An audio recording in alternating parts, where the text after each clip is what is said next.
There's a phase that you go through when you're shedding survival identity because you know that you can't do the survival cycles anymore because they're sabotaging you from your dream life. And this phase is called the void phase. It's when you're not at your old life anymore, but your new life is not reborn. And the hard thing about this phase is that your old life will get really, really loud.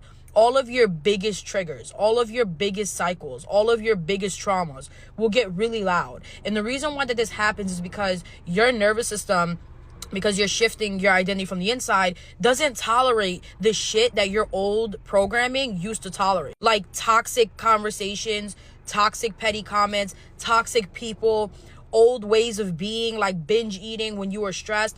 Now, because you've been doing the inner work, you no longer can tolerate that shit. So what's gonna happen is a lot of triggers is gonna come up. A lot of old people from your life is gonna keep popping up. A lot of your traumas are gonna keep resurfacing when they weren't that loud before. And now your mind can no longer tolerate it. But at the same time, you don't have a new thing to hold on to, because before, your form of safety was, I don't like entertaining the toxic person, or was the binge eating, or was the hustling. Like that was your form of safety. Now you don't have your old way of safety because you let go of the old survival cycle, but then everything in your old life is getting loud, but then you didn't arrive at your new life, so you don't know what the fuck you're supposed to do.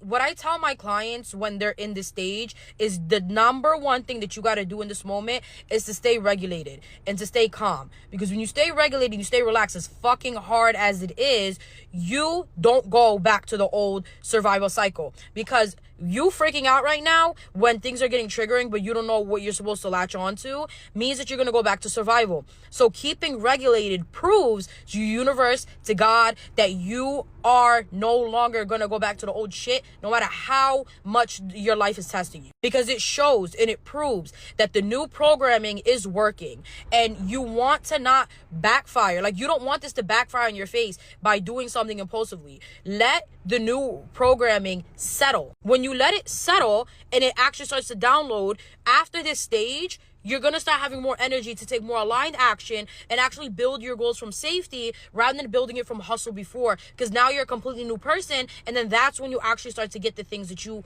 been wanting. Because you have to shed your identity first, and it has to start inside first. So things are going to look a little chaotic for a minute, but as long as you keep your nervous system regulated, that's exactly when it's going to actually settle in and you become a new person and everything starts to come in. And guess what? It's not going to feel hard to take action anymore like how it was when you were in survival. It's actually less work, and when you are working, it feels good, and then you get even more results than you were before when you were hustling. That's the beauty of all of this, and this is exactly what I coach you with. If you're on this journey of killing your old survival identity and you need support, that's what I'm here for.